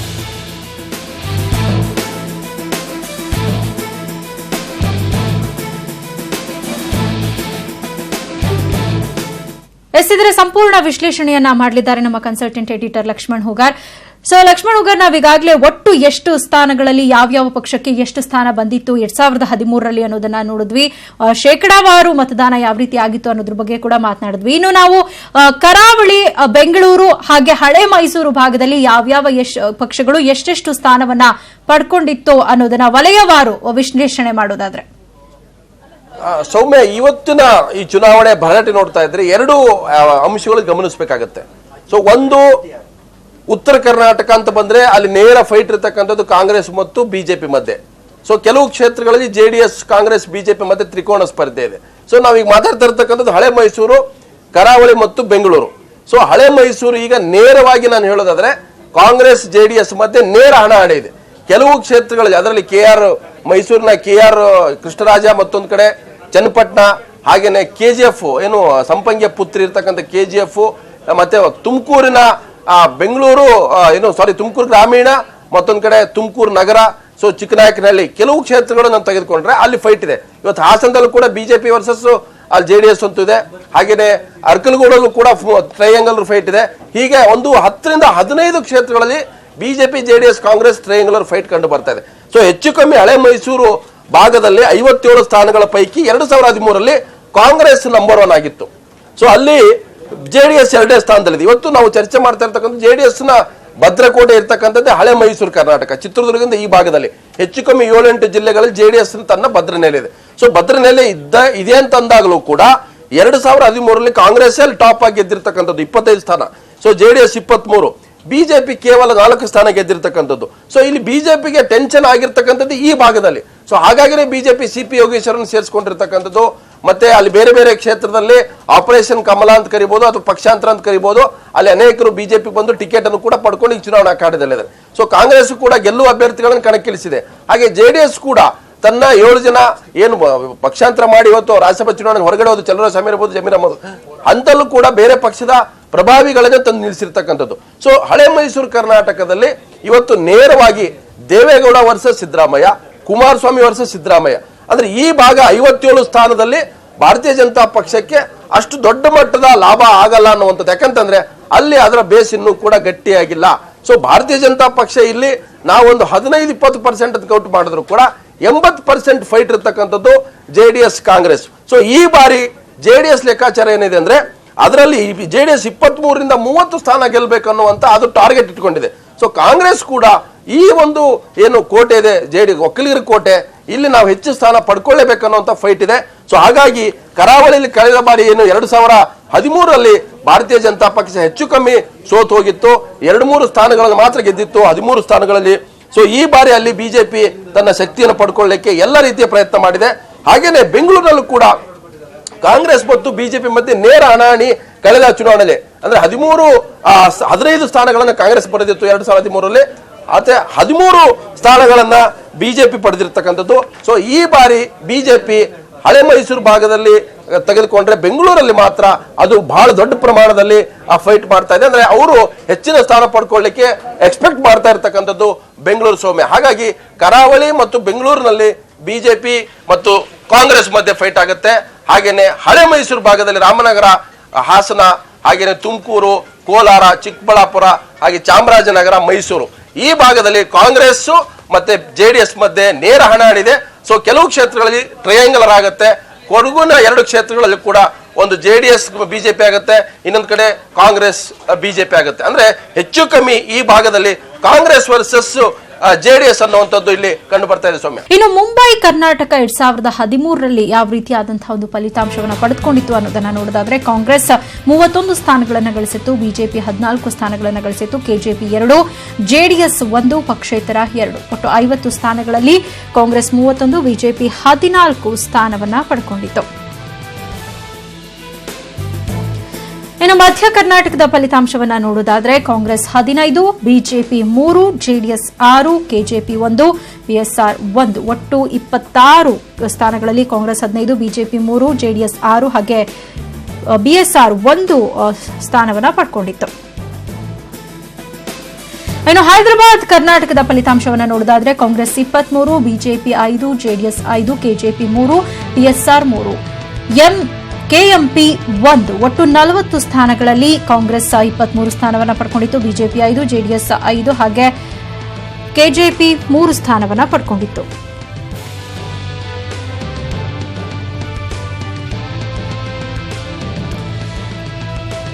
ಇದರ ಸಂಪೂರ್ಣ ವಿಶ್ಲೇಷಣೆಯನ್ನ ಮಾಡಲಿದ್ದಾರೆ ನಮ್ಮ ಕನ್ಸಲ್ಟೆಂಟ್ ಎಡಿಟರ್ ಲಕ್ಷ್ಮಣ್ ಹುಗಾರ್ ನಮ್ಮ ಜೊತೆ ಮತ್ತೆ ನೇರ ಸಂಪರ್ಕಕ್ಕೆ ಬಂದಿದ್ದಾರೆ. ಸರ್, ನಾವು ವಲಯವಾರು ವಿಶ್ಲೇಷಣೆಯನ್ನ ನೋಡ್ತಾ ಇದ್ವಿ 2013ರಲ್ಲಿ ಯಾವ ರೀತಿಯಾದಂತಹ ರಿಸಲ್ಟ್ ಬಂದಿತ್ತು ಅಂತ. ಸೊ ಹೈದರಾಬಾದ್ ಕರ್ನಾಟಕ, ಮಧ್ಯ ಕರ್ನಾಟಕ ಈ ಭಾಗದ ವಲಯವಾರು ವಿಶ್ಲೇಷಣೆಯನ್ನ ನೋಡೋದಾದ್ರೆ ಕಳೆದ ಬಾರಿ ಎಷ್ಟೆಷ್ಟು ಸ್ಥಾನಗಳು ಬಂದಿತ್ತು ಮತ್ತೆ ಈ ಬಾರಿ ಆ ಭಾಗಗಳಲ್ಲಿ ಯಾವ ರೀತಿಯಾದಂತಹ ಫೈಟ್ ಯಾವ್ಯಾವ ಪಕ್ಷಗಳ ನಡುವೆ ಇದೆ ಅಂತ. ನ್ಯೂಸ್ ಐಟಮ್ ಅಡ್ವರ್ಟೈಸ್ಮೆಂಟ್ ಸ್ಥಾನಗಳನ್ನು ಹೊರತುಪಡಿಸಿದ್ರೆ ಈಗ ನಮಗೆ 120 ಸ್ಥಾನಗಳು ಸಿಗ್ತಕ್ಕಂಥದ್ದು. ಅದು ಮಧ್ಯ ಕರ್ನಾಟಕ, ಹೈದರಾಬಾದ್ ಕರ್ನಾಟಕ, ಮುಂಬೈ ಕರ್ನಾಟಕ. ಸೊ ಈ 3 ವಿಭಾಗಗಳಲ್ಲಿ ಬಹಳ ದೊಡ್ಡ ಫೈಟ್ ಇರ್ತಕ್ಕಂಥದ್ದೇ ಕಾಂಗ್ರೆಸ್ ಮತ್ತು ಬಿಜೆಪಿ ಮಧ್ಯೆ. ಸೊ ಇಲ್ಲಿ ನಾವು ಒಂದು ಸಲ ನೋಡ್ಕೊಂಡ್ ಬಂದ್ರೆ 2008ರ ಒಂದು ಲೆಕ್ಕಾಚಾರ. ಆಗ ಇಲ್ಲಿ ಈ ಭಾಗದಲ್ಲಿ ಬಿಜೆಪಿಗೆ ಅತಿ ಹೆಚ್ಚು ಸ್ಥಾನಗಳು ಬಂದಿರತಕ್ಕಂಥದ್ದು. ಮುಂಬೈ ಕರ್ನಾಟಕದಲ್ಲಿ ಆಗ ಭಾರತೀಯ ಜನತಾ ಪಕ್ಷ 38 ಸ್ಥಾನ ಪಡೆದಿತ್ತು. ಅಂದ್ರೆ ಬಹಳ ದೊಡ್ಡ ಪ್ರಮಾಣದಲ್ಲಿ ಬೋನಸ್, ಅಂದ್ರೆ ಒಂದು ರೀತಿ ದೊಡ್ಡ ಬೆಲೆ ಸಿಕ್ಕಿದ್ದೆ ಬಿಜೆಪಿಗೆ. ಮುಂಬೈ ಕರ್ನಾಟಕ ಅಂದ್ರೆ 56ರಲ್ಲಿ 38 ಸ್ಥಾನ ಪಡೆದಿತ್ತು ಬಿಜೆಪಿ. ಆದ್ರೆ ಯಾವ 2013 ಚುನಾವಣೆ BSR ಕಾಂಗ್ರೆಸ್ ಮತ್ತು KJP ಯಡಿಯೂರಪ್ಪ ಹೊರಗೆ ಹೋಗ್ತಾರೋ ಅದು ರಿಸಲ್ಟ್ ಫುಲ್ ಉಲ್ಟಾ ಆಗೋಗ್ಬಿಡುತ್ತೆ. ಅಂದ್ರೆ 14 ಸ್ಥಾನಕ್ಕೆ ಬರ್ತಾರೆ. ಹೆಚ್ಚು ಕಮ್ಮಿ 20ರಿಂದ 22 ಸ್ಥಾನಗಳನ್ನು ಬಿಜೆಪಿ ಕಳ್ಕೊಂಡಿದೆ. ಸೊ ಇಲ್ಲೇನೆ ಬಿಜೆಪಿ ಬಹಳ ದೊಡ್ಡ ಪ್ರಮಾಣದಲ್ಲಿ ನಿರೀಕ್ಷೆ ಮಾಡ್ತಾ ಇರ್ತಕ್ಕಂಥದ್ದು. ಸೊ ಮಾದಾಯಿ ಫ್ಯಾಕ್ಟರು, ಹಾಗಾಗಿ ಲಿಂಗಾಯತ ಪ್ರತ್ಯೇಕ ಧರ್ಮದ ಫ್ಯಾಕ್ಟರು. ಸೊ ಈ ಭಾಗದಲ್ಲಿ ಯಾವ ರೀತಿಯಾಗಿ ಕಾಂಗ್ರೆಸ್ ಬಿಜೆಪಿ JDSಗೆ ಲಾಭ ತಂದು ಕೊಡುತ್ತಾ ನಷ್ಟ ಮಾಡುತ್ತಾ ಅನ್ನುವಂಥದ್ದು ಈಗ ದೊಡ್ಡ ಪ್ರಮಾಣದಲ್ಲಿ ಚರ್ಚೆ. ಸೊ ಈ ಒಂದು ಭಾಗದವೇ ಭಾರತೀಯ ಜನತಾ ಪಕ್ಷದ ಒಂದು ರೀತಿಯ ಬಹಳ ದೊಡ್ಡ ಎಕ್ಸ್ಪೆಕ್ಟ್ ಮಾಡಿರ್ತಕ್ಕಂಥದ್ದು. ಇಲ್ಲೇ ಹೆಚ್ಚಿನ ಸ್ಥಾನ ಪಡಿಲೇಬೇಕು ಅನ್ನುವಂತ ಹಿನ್ನೆಲೆಯಲ್ಲೇನೆ ಭಾರತೀಯ ಜನತಾ ಪಕ್ಷ ಯೋಗಿ ಆದಿತ್ಯನಾಥ್ ಇಂದ ಹಿಡಿದು ಅಮಿತ್ ಶಾ ಇರ್ಬೋದು, ಪ್ರಧಾನಿಗಳಿರ್ಬೋದು, ಅನೇಕ ಘಟಾನುಘಟಿ ನಾಯಕರು ಈ ಭಾಗದಲ್ಲಿ ಹೆಚ್ಚಿನ ಪ್ರಮಾಣದಲ್ಲಿ ಬಲ ಹಾಕಿರ್ತಕ್ಕಂಥದ್ದು. ಹಾಗೆ ಕಾಂಗ್ರೆಸ್ ಕೂಡ ರಾಹುಲ್ ಗಾಂಧಿ ನೇತೃತ್ವದಲ್ಲಿ ಈ ಭಾಗದಲ್ಲಿ ಪ್ರವಾಸಗಳು, ರೋಡ್ ಶೋ ಮಾಡಿರ್ತಕ್ಕಂಥದ್ದು. ಸೊ ಅದಾದ ನಂತರ ಮಧ್ಯ ಕರ್ನಾಟಕ, ಇದು ಯಡಿಯೂರಪ್ಪನವರ ತವರು ಜಿಲ್ಲೆ ಏನಿದೆ ಶಿವಮೊಗ್ಗ, ಇದರ ವ್ಯಾಪ್ತಿಯಲ್ಲಿ ಬಂದ್ರು ಚಿತ್ರದುರ್ಗ ಹಾಗೆ ತುಮಕೂರು. ಸೊ ಈ 3 ಜಿಲ್ಲೆಗಳು ಸೇರಿರ್ತಕ್ಕಂಥ 32 ಸ್ಥಾನಗಳಲ್ಲಿ ಸೊ ಇಲ್ಲಿ ಕಾಂಗ್ರೆಸ್ ಅತಿ ಹೆಚ್ಚು ಸ್ಥಾನ ಪಡೆದಿತ್ತು 2013ರಲ್ಲಿ 18. ಬಿಜೆಪಿ ಕೇವಲ 2 ಸ್ಥಾನ ಪಡೆದಿತ್ತು. JDS 10 ಸ್ಥಾನ ಪಡೆದೆ. ಕಳೆದ 2008ರಲ್ಲಿ ಬಿಜೆಪಿ ಹೆಚ್ಚಿನ ಸ್ಥಾನ ಪಡೆದಿತ್ತು. ಆದ್ರೆ KJP ಈ ಭಾಗದಲ್ಲಿ ಯಾವುದೇ ಇಂಪ್ಯಾಕ್ಟ್ ಮಾಡಿರಲಿಲ್ಲ. ಯಾಕಂತಂದ್ರೆ ಅದು ಶಿಕಾರಿಪುರದಲ್ಲಿ ಮಾತ್ರ ಯಡಿಯೂರಪ್ಪ ಗೆದ್ದಿದ್ರು. ಆದ್ರೆ ಹೈದರಾಬಾದ್ ಕರ್ನಾಟಕದಲ್ಲಿ KJP BSR ಕಾಂಗ್ರೆಸ್ ನೇರವಾಗಿ ಬಿಜೆಪಿಗೆ ಲಾಸ್ ಮಾಡಿತ್ತು. ವೋಟ್ ಪರ್ಸೆಂಟೇಜ್ ಕೂಡ 20ಕ್ಕೂ ಹೆಚ್ಚು ಪರ್ಸೆಂಟ್ ಬಂದಿತ್ತು. ಮತ್ತೆ ಅಲ್ಲಿ ಹೈದರಾಬಾದ್ ಕರ್ನಾಟಕದ 3 ಸ್ಥಾನ ಗಳಿಸಿತ್ತು. ಸೊ ಈಗಲೂ ಕೂಡ ಬಿಜೆಪಿ ಕಾಂಗ್ರೆಸ್ ಮಧ್ಯೆ ಹೈದರಾಬಾದ್ ಕರ್ನಾಟಕದಲ್ಲಿ ಫೈಟ್ ಇದೆ. ಹಾಗೆ JDS ಕೂಡ ಕೆಲವು ಕ್ಷೇತ್ರಗಳು ನೇರ ಹಣಾಹಣಿ ಮಾಡ್ತಾ ಇದೆ. ಹಾಗಾಗಿ ಈ 3 ವಲಯ ಏನಿದೆ, ಮುಂಬೈ, ಮಧ್ಯ ಕರ್ನಾಟಕ, ಹೈದರಾಬಾದ್ ಕರ್ನಾಟಕ, ಈ 3 ಭಾಗದಲ್ಲಿ ಭಾರತೀಯ ಜನತಾ ಪಕ್ಷ ಕಾಂಗ್ರೆಸ್ ಯಾವ ರೀತಿಯಾದಂತ ಫೈಟ್ ಮಾಡುತ್ತೆ. ಸೊ ಹಾಗಾಗಿ ಈ ಭಾಗದಲ್ಲಿ ಇರ್ತಕ್ಕಂಥ ಚುನಾವಣಾ ಲೆಕ್ಕಾಚಾರವೇ 3 ಪಕ್ಷಗಳಿಗೆ ಬಹಳ ದೊಡ್ಡ ಮಟ್ಟದ ಟೆನ್ಷನ್ಗೆ ಮತ್ತು ಎಕ್ಸ್ಪೆಕ್ಟೇಷನ್ಗೆ ಕಾರಣ ಆಗಿದೆ. ಸೌಮ್ಯ, ಹಾಗಾದ್ರೆ ಈ ಭಾಗದ ಮತಗಳೇ ಒಂದ್ ರೀತಿ ನಿರ್ಣಾಯಕ ಅನ್ಬಹುದಾ ಲಕ್ಷ್ಮಣ್ ಹೂಗಾರ್ ಈ ಬಾರಿ ಚುನಾವಣೆಯಲ್ಲಿ? ಅಲ್ಲ, ಖಂಡಿತವಾಗಿ ಕೂಡ. ಯಾಕಂದ್ರೆ ನಾನು ಬಿಜೆಪಿ ಕಾಂಗ್ರೆಸ್ ಅನ್ನ ಮಾತ್ರ ತೆಗೆದುಕೊಂಡ್ರೆ ಹಳೆ ಮೈಸೂರು ಏನಿದೆ ಅಂದ್ರೆ ಬೆಂಗಳೂರಿನ 32 ಅಂದ್ರೆ ಬೆಂಗಳೂರು ಅರ್ಬನ್ ಮತ್ತು ಬೆಂಗಳೂರು ನಗರ ಏನಿದೆ 28 ಮತ್ತು 4 ಸೇರಿದ್ರೆ 32 ಸ್ಥಾನ. ಈ 32 ಬಿಟ್ರೆ 50 ಏನು ಸ್ಥಾನ ಬರುತ್ತೆ, 57 ಹಳೆ ಮೈಸೂರು, ಅಲ್ಲಿ ನೇರ ಇರ್ತಕ್ಕಂಥದ್ದು ಕಾಂಗ್ರೆಸ್ JDS. ಬಿಜೆಪಿ ಎಂಟ್ರಿ ಮಾಡ್ಲಿಕ್ಕೆಲ್ಲ ಪ್ರಯತ್ನ ಮಾಡ್ತದೆ, ಹೆಚ್ಚು ಸ್ಥಾನ ಪಡೆಯಲಿಕ್ಕೆ ಪ್ರಯತ್ನ ಮಾಡಿದೆ. ನೋಡ್ಬೇಕು ಯಾವ ರೀತಿ ಆಗುತ್ತೆ. ಆದ್ರೆ ಒಂದಂತೂ ಸ್ಪಷ್ಟ, ಹೈದರಾಬಾದ್ ಕರ್ನಾಟಕ, ಮಧ್ಯ ಕರ್ನಾಟಕ, ಮುಂಬೈ ಕರ್ನಾಟಕ 120 ಸ್ಥಾನಗಳೇನಿದಾವೆ. ಅಲ್ಲಿ ಹೆಚ್ಚು ಯಾರು ಸ್ಥಾನ ಪಡ್ಕೊಳ್ತಾರೋ ಅವರು ವಿಧಾನಸೌಧದ 3ನೇ ಮಾಡಿಗೆ ಬರ್ಲಿಕ್ಕೆ ಹತ್ರ ಆಗ್ತಾರೆ. ಆದ್ರೆ ಈಗಿರ್ತಕ್ಕಂಥ ಲೆಕ್ಕಾಚಾರದಲ್ಲಿ ನಾವೇ ಹೆಚ್ಚಿನ ಸ್ಥಾನ ಪಡ್ಕೊಳ್ತೀವಿ ಈ ಭಾಗದಲ್ಲೂ ಅಂತ ಹೇಳ್ತಾರೆ. ಒಂದು ಕಡೆ ಪ್ರತ್ಯೇಕ ಲಿಂಗಾಯತ ಧರ್ಮ ನಮಗೆ ಲಾಭ ಆಗುತ್ತೆ ಅಂತ ಕಾಂಗ್ರೆಸ್ ನಾಯಕರು ಭಾವಿಸ್ಕೊಂಡಿದ್ದಾರೆ. ಇದು ಪ್ರತ್ಯೇಕ ಲಿಂಗಾಯತ ಧರ್ಮ ಧರ್ಮೋಡೆಯುವ ಕೆಲಸ, ಇದು ಬಿಜೆಪಿ ಕೈ ಹಿಡಿಯುತ್ತೆ ಅಂತೇಳಿ ಬಿಜೆಪಿ ನಂಬ್ಕೊಂಡಿದ್ದಾರೆ. ಸೊ ಯಾವುದೂ ಲಾಭ ಆಗಲ್ಲ, ನಮ್ಗೆ ಲಾಭ ಆಗಕ್ಕೆ JDS ಇಟ್ಕೊಂಡಿದ್ರೆ ಮಾದಾಯಿ ಕೂಡ ಕೆಲಸ ಮಾಡುತ್ತೆ. ಇದು ಸೈಲೆಂಟ್ ವೋಟರ್ಸ್ ಏನಿದ್ದಾರೆ, ಆ ಸೈಲೆಂಟ್ ವೋಟರ್ಸ್ ತಮ್ಮ ಎಲ್ಲ ಲೆಕ್ಕಾಚಾರಗಳನ್ನು ಏರುಪೇರು ಮಾಡುವಂತ ಶಕ್ತಿ ಹೊಂದಿದ್ದಾರೆ. ಹಾಗಾಗಿನೇ ಈ ಭಾಗದಲ್ಲಿ ಈ ಸಲ ಲೆಕ್ಕಾಚಾರ ಉಲ್ಟಾ ಪಲ್ಟಾ ಆಗುವ ಸಾಧ್ಯತೆ ಕೂಡ ಇದೆ. ಸೌಮ್ಯ, ಅದ್ರ ಜೊತೆಗೆ ಇನ್ನೊಂದು ಹೇಳ್ಬಿಡ್ತೀನಿ, SC/ST ಕ್ಷೇತ್ರಗಳು ಏನಿದೆ 51, 2008ರಲ್ಲಿ ಭಾರತೀಯ ಜನತಾ ಪಕ್ಷ ಅತಿ ಹೆಚ್ಚು ಸ್ಥಾನ ಗಳಿಸಿತ್ತು. ಸೊ ಹೆಚ್ಚು ಕಮ್ಮಿ 50% ಸ್ಥಾನ ಪಡೆದಿತ್ತು 2008ರಲ್ಲಿ. ಆದ್ರೆ 2013ರಲ್ಲಿ ಅದು ಸಂಪೂರ್ಣವಾಗಿ ಉಲ್ಟಾ ಆಗಿ ಹೋಗಿದೆ. ಕಾಂಗ್ರೆಸ್ 26 ಸ್ಥಾನ ಪಡ್ಕೊಂಡಿದೆ. ಹಿಂದೆ 23-24 ಪಡೆದಂತ ಬಿಜೆಪಿ ಕೇವಲ 8 ಸ್ಥಾನಕ್ಕೆ ಬಂದಿದೆ. ಆದ್ರೆ SC/ST ಕ್ಷೇತ್ರಗಳಲ್ಲಿ JDS ಕಳೆದ ಬಾರಿ 11 ಸ್ಥಾನ ಪಡ್ಕೊಂಡು 2ನೇ ಸ್ಥಾನದಲ್ಲಿದೆ. ಇದು ಭಾರಿ ಇಂಟ್ರೆಸ್ಟಿಂಗ್ ಇರತಕ್ಕಂಥದ್ದು. ಆದ್ರೆ ಈ ಬಾರಿ ಭಾರತೀಯ ಜನತಾ ಪಕ್ಷಕ್ಕೆ SC/ST ವೋಟ್ಗಳ ಮೇಲೆ ಬಹಳ ದೊಡ್ಡ ಪ್ರಮಾಣದಲ್ಲಿ ಅದು ಕಾನ್ಸಂಟ್ರೇಟ್ ಮಾಡಿದೆ. ಮೋದಿ ಅವರು ಇರ್ಬೋದು, ಅಮಿತ್ ಶಾ ಇರ್ಬೋದು, ಮತ್ತೆ ಯಡಿಯೂರಪ್ಪ ಇರ್ಬೋದು. ಸೊ ಆ ಕಾರಣಕ್ಕಾಗಿನೇ ಶ್ರೀರಾಮುಲು ಅವರನ್ನ ಬಹಳ ಮುಂದೆ ತಂದು ತುಂಬಾ ಅವರನ್ನ ಹೆಚ್ಚು ಪ್ರೋತ್ಸಾಹಿಸಿ, ಹೆಚ್ಚು ಪ್ರೋತ್ಸಾಹ ಕೊಟ್ಟು ಅವ್ರ ನಾಯಕತ್ವದಲ್ಲಿ ST ಕ್ಷೇತ್ರ ಗೆಲ್ಲುವಂತ ಪ್ರಯತ್ನ ಮಾಡಿದೆ. ಹಾಗೆ ಕಾಂಗ್ರೆಸ್ ಕೂಡ ಸತೀಶ್ ಜಾರಕಿಹೊಳಿ ಮತ್ತು ಆ ಸಮುದಾಯದ ನಾಯಕರನ್ನ ಹೆಚ್ಚು ಪ್ರಮಾಣದಲ್ಲಿ ಬಳಕೆ ಮಾಡ್ಕೊಳ್ತದೆ. ಸೊ ಹಾಗಾಗಿ SC/ST ಕ್ಷೇತ್ರಗಳು ಕೂಡ ಬಹಳ ನಿರ್ಣಾಯಕ ಆಗುತ್ತೆ. ಇದನ್ನ ಯಾರೂ ಕೂಡ ನೆಗ್ಲೆಕ್ಟ್ ಮಾಡಕ್ಕಾಗಲ್ಲ ಸೌಮ್ಯ. 2013ರಲ್ಲಿ ಯಾವ ರೀತಿಯಾದಂತಹ ಒಂದು ಚುನಾವಣಾ ಫಲಿತಾಂಶ ಬಂದಿತ್ತು, ಯಾವ್ಯಾವ ಪಕ್ಷಗಳಿಗೆ ಎಷ್ಟು ಮತಗಳು ಬಂದಿದ್ವು, ಹಾಗೆ ಶೇಕಡಾವಾರು ಹಾಗೆ ವಲಯವಾರು ಯಾವ ರೀತಿಯಾದಂತಹ ಒಂದು ಫಲಿತಾಂಶಗಳನ್ನ ತೆಗೆದುಕೊಂಡಿದ್ವು ಪಕ್ಷಗಳು ಅನ್ನೋದ್ರ ಬಗ್ಗೆ ಮಾತನಾಡಿದ್ವಿ. ಇನ್ನು ಈ ಬಾರಿಯ ಚುನಾವಣೆಯಲ್ಲಿ 1-to-1 ಫೈಟ್, ಬಿಗ್ ಫೈಟ್ ಯಾರ್ಯಾರ ನಡುವೆ ಇದೆ ಅನ್ನೋದನ್ನ ನೋಡೋದಾದ್ರೆ, ಪ್ರಮುಖವಾಗಿ ಈ ಬಾರಿಯ ಚುನಾವಣೆಯಲ್ಲಿ ಕೆಲವೊಂದು ಹೆಸರುಗಳು ಕೇಳಿ ಬರುತ್ತೆ. ಅದು ಹೊಳೆನರಸೀಪುರ ಕ್ಷೇತ್ರವನ್ನ ತೆಗೆದುಕೊಂಡ್ರೆ ಎಚ್ ಡಿ ರೇವಣ್ಣ ಹಾಗೆ ಬಾಗೂರು ಮಂಜೇಗೌಡ ಅವರ ನಡುವೆ ನೇರವಾದಂತಹ ಬಿಗ್ ಫೈಟ್ ಇದೆ ಅಂತ ಹೇಳಲಾಗ್ತಾ ಇದೆ. ಮತ್ತೊಂದು ಕಡೆ ಪ್ರಮುಖವಾದಂತಹ ಕ್ಷೇತ್ರ ಚಾಮುಂಡೇಶ್ವರಿ ಕ್ಷೇತ್ರದಲ್ಲೂ ಕೂಡ ಸಿಎಂ ಸಿದ್ದರಾಮಯ್ಯ ಹಾಗೆ ಜೆಡಿಎಸ್ ಅಭ್ಯರ್ಥಿ ಜಿಟಿ ದೇವೇಗೌಡರ ನಡುವೆ ಬಿಗ್ ಫೈಟ್ ಇದೆ ಅಂತಲೇ ಹೇಳಲಾಗ್ತಾ ಇದೆ. ಮತ್ತೊಂದು ಕಡೆ ಮೊಳಕಾಲ್ಮೂರು ಕ್ಷೇತ್ರ ಅಂತ ಬಂದಾಗ ಶ್ರೀರಾಮುಲು ಹಾಗೆ ತಿಪ್ಪೇಸ್ವಾಮಿ ಅವರಿಬ್ಬರಿಗೂ ಕೂಡ ಈ ಒಂದು ಕ್ಷೇತ್ರ ಬಹಳ ಪ್ರತಿಷ್ಠೆಯಾಗಿ ಪರಿಣಮಿಸಿರುವಂತದ್ದು. ಮತ್ತೊಂದು ಕಡೆ ಸಿದ್ದರಾಮಯ್ಯ ಹಾಗೆ ಶ್ರೀರಾಮುಲು ಅವರ ನಡುವೆ ಕೂಡ ಬಾದಾಮಿ ಕ್ಷೇತ್ರದಲ್ಲಿ ಬಿಗ್ ಫೈಟ್ ನಡೀತಾ ಇದೆ. ಸೊ ಈ ಬಿಗ್ ಫೈಟ್ ಬಗ್ಗೆ ಸಂಪೂರ್ಣವಾದಂತಹ ಒಂದು ವಿಶ್ಲೇಷಣೆಯನ್ನ ಮಾಡಲಿದ್ದಾರೆ ಕನ್ಸಲ್ಟೆಂಟ್ ಎಡಿಟರ್ ಲಕ್ಷ್ಮಣ್ ಹೂಗಾರ್ ಇದೀಗ ನಮ್ಮ ಜೊತೆ ನೇರ ಸಂಪರ್ಕಕ್ಕೆ ಬಂದಿದ್ದಾರೆ. ಸರ್, ಇಲ್ಲಿ ತನಕ ನಾವು 2013ರಲ್ಲಿ ಯಾವ ರೀತಿಯಾದಂತಹ ಫಲಿತಾಂಶ ಇತ್ತು, ಈ ಬಾರಿ ಯಾವ್ಯಾವ ರೀತಿಯಾದಂತಹ ಒಂದು ಬಿಗ್ ಫೈಟ್ ಇದೆ ಅನ್ನೋದನ್ನ ನೋಡಿದ್ವಿ. ಇನ್ನು ಈಗ ಅಭ್ಯರ್ಥಿಗಳ ನಡುವೆ ನಾವು ನೋಡೋದಾದ್ರೆ ಯಾರ್ಯಾರ ನಡುವೆ 1-to-1 ಫೈಟ್ ಏರ್ಪಟ್ಟಿದೆ, ತ್ರಿಕೋನ ಸ್ಪರ್ಧೆ ಯಾರ್ಯಾರ ನಡುವೆ ಇದೆ, ಯಾವ್ಯಾವ ಅಭ್ಯರ್ಥಿಗಳಿಗೆ ಈ ಬಾರಿಯ ಚುನಾವಣೆ ಬಹಳ ಪ್ರತಿಷ್ಠೆಯಾಗಿದೆ ಅನ್ನೋದ್ರ ಬಗ್ಗೆ ವಿಶ್ಲೇಷಣೆ ಮಾಡೋದಾದ್ರೆ ಸೌಮ್ಯ, 2018ರ ಏನು ವಿಧಾನಸಭಾ ಚುನಾವಣೆ ಇದೆ ಅದು ಪಕ್ಷಗಳಿಗೆ ಪ್ರತಿಷ್ಠೆ ಆಗಿದ್ರು ಕೂಡ ಇಲ್ಲಿ ವ್ಯಕ್ತಿಗಳು ಕೂಡ ಪ್ರತಿಷ್ಠೆ ಇದೆ. ಯಾರು ಪಕ್ಷದ ನೇತೃತ್ವ ವಹಿಸಿದಾರೋ, ಯಾರು ಆಯಾ ಭಾಗದಲ್ಲಿ ಪ್ರಭಾವಿಗಳಿದಾರೋ, ಮತ್ತೆ ಯಾರು ಆ ಪ್ರದೇಶದಲ್ಲಿ ಆ ಸಮುದಾಯದ ಮೇಲೆ ಹಿಡಿತ ಹೊಂದಿದಾರೋ, ಮತ್ತೆ ಯಾರಿಗೆ ಚೆಕ್ಮೇಟ್ ಕೊಡಕ್ಕೆ ಅಂದ್ರೆ ಒಬ್ಬರನ್ನ ಸೋಲಿಸ್ಲಿಕ್ಕೆ ಇನ್ನೊಬ್ಬರನ್ನ ಗೆಲ್ಲಕ್ಕೆ, ಈ ರೀತಿಯ ರಣತಂತ್ರಗಳಲ್ಲಿ ಕೂಡ ಎದ್ದು ಕಾಣ್ತಾ ಇದೆ. ಒಂದು ಕಡೆ ಚಾಮುಂಡೇಶ್ವರಿ ಬಹಳ ದೊಡ್ಡ ಜಿದ್ದಾಜಿದ್ದಿನ ಕಣ ಆಗಿರ್ತಕ್ಕಂಥದ್ದು. ಅದು ಸಿದ್ದರಾಮಯ್ಯ ಸ್ಪರ್ಧಿಸಿ ಹೊರಡಾಗಿ ಶಿಫ್ಟ್ ಆದಂತ ಸಂದರ್ಭದಲ್ಲಿ ಚಾಮುಂಡೇಶ್ವರಿ ಗೆದ್ದಂತವರು ಜಿಟಿ ದೇವೇಗೌಡ, ಒಂದು ಕಾಲದ ಆಪ್ತ ಮಿತ್ರ. ಸಿದ್ದರಾಮಯ್ಯ ಮತ್ತು ಜಿಟಿ ದೇವೇಗೌಡ ಹೆಚ್ಚು ಕಮ್ಮಿ ಆಪ್ತ ಮಿತ್ರರು. ಆದ್ರೆ ಬದಲಾದ ರಾಜಕೀಯ ವ್ಯವಸ್ಥೆಯಲ್ಲಿ, ಬದಲಾದ ರಾಜಕೀಯ ಚಿತ್ರಣದಲ್ಲಿ ಇವತ್ತು GT Devegowda versus Siddaramaiah big fight ಆಗ್ತದೆ. ಇದು ಜಿಟಿ ದೇವೇಗೌಡ ಸಿದ್ದರಾಮಯ್ಯ ಮಧ್ಯದ ಫೈಟ್ ಅಷ್ಟೇ ಆಗಿಲ್ಲ, ಇಲ್ಲಿ ದೇವೇಗೌಡ ವರ್ಸಸ್ ಸಿದ್ದರಾಮಯ್ಯ ಫೈಟ್ ಆಗಿದೆ, ಕುಮಾರಸ್ವಾಮಿ ವರ್ಸಸ್ ಸಿದ್ದರಾಮಯ್ಯ ಫೈಟ್ ಆಗಿದೆ. ಶತ್ರುವಿನ ಶತ್ರು ಮಿತ್ರ ಅನ್ನೋ ಹಾಗೆ ಬಿಜೆಪಿಗೂ ಕೂಡ ಕಾಮನ್ ಎನಿಮಿ ಇಲ್ಲಿ ಸಿದ್ದರಾಮಯ್ಯ. ಸೊ ಹಾಗಾಗಿ ಚಾಮುಂಡೇಶ್ವರಿ ಬಹಳ ಇಡೀ ರಾಜ್ಯದ ಗಮನ ಸೆಳೆದಿರತಕ್ಕಂಥ ಒಂದು ಹೈ ವೋಲ್ಟೇಜ್ ಕಾನ್ಸ್ಟಿಟ್ಯೂನ್ಸಿ. ಇನ್ನು ಬಾದಾಮಿಗೆ ಬಂದ್ರೆ ಸಿದ್ದರಾಮಯ್ಯ ಸೇಫ್ ಅನ್ನುವ ಕಾರಣಕ್ಕಾಗಿ ಅನೇಕ ಚರ್ಚೆ ಆಯಿತು. ಚಾಮುಂಡೇಶ್ವರಿ ಬಾರಿ ಎಲ್ಲರೂ ಕೂಡ ಮುಗಿಬಿದ್ದು ಬಿಟ್ಟಿದ್ದಾರೆ, ಚಕ್ರವ್ಯೂಹ ರೆಡಿಯಾಗಿ ಹೋಗಿದೆ, ಇನ್ನೇನು ಏಕಲವ್ಯ ಚಕ್ರವ್ಯೂಹ ಭೇದಿಸಿ ಬರೋದು ಕಷ್ಟ ಆಗುತ್ತೆ ಅನ್ನೋ ಕಾರಣದಲ್ಲಿ, ಆ ಭೀತಿಯಲ್ಲಿ ಅಥವಾ ರಾಜಕೀಯ ಅಸ್ತಿತ್ವಕ್ಕಾಗಿ ಬಾದಾಮಿಗೆ ಸಿದ್ದರಾಮಯ್ಯ ಶಿಫ್ಟ್ ಆದ್ರೆ ಅಲ್ಲಿ ಭಾರತೀಯ ಜನತಾ ಪಕ್ಷ ಬೆನ್ನು ಹತ್ತಿ ಆ ಎಸ್.ಟಿ ಸಮುದಾಯದ ಭಾರತೀಯ ಜನತಾ ಪಕ್ಷ ಶ್ರೀರಾಮುಲು ಕಣಕ್ಕಿಳಿಸುತ್ತೆ. ಸೊ ಅದು ಕೂಡ ಹೈ ವೋಲ್ಟೇಜ್ ಕ್ಷೇತ್ರ ಆಯ್ತು. ಹಾಗೆ ಮೊಳಕಾಲ್ಮೂರಿಗೆ ಬಂದ್ರೆ ಮೊಳಕಾಲ್ಮೂರು ಯಾರು ಶಿಷ್ಯನನ್ನು ಬೆಳೆಸಿದಂತ ಶ್ರೀರಾಮುಲು ಅಲ್ಲಿ ಬಂದು ಶಿಷ್ಯನ ವಿರುದ್ಧವೇ ತೊಡೆ ತಟ್ಟಿ ನಿಂತಿದ್ದಾರೆ. ಮೊಳಕಾಲ್ಮೂರಿನಲ್ಲಿ ತಿಪ್ಪೇಸ್ವಾಮಿ ವರ್ಸಸ್ ಏನು ಶ್ರೀರಾಮುಲು, ಅಲ್ಲಿ ಇರ್ತಕ್ಕಂಥದ್ದು ಊರು ಬೇಡ ಮ್ಯಾಚ್ ಬೇಡ ಈ ರೀತಿಯ ಒಂದು ಚರ್ಚೆ ಇದೆ. ಅದೇನೇ ಇದ್ರೂ ಕೂಡ ತನ್ನ ಆಪ್ತ ಗೆಳೆಯ ಜನಾರ್ದನ್ ರೆಡ್ಡಿ ಅವರ ಚಾಣಕ್ಯ ರಾಜಕೀಯ ರಣತಂತ್ರದ ಮಧ್ಯೆ ಶ್ರೀರಾಮುಲು ಎರಡು ಕಡೆ ಸ್ಪರ್ಧೆ ಮಾಡ್ತಾ ಇದ್ದಾರೆ.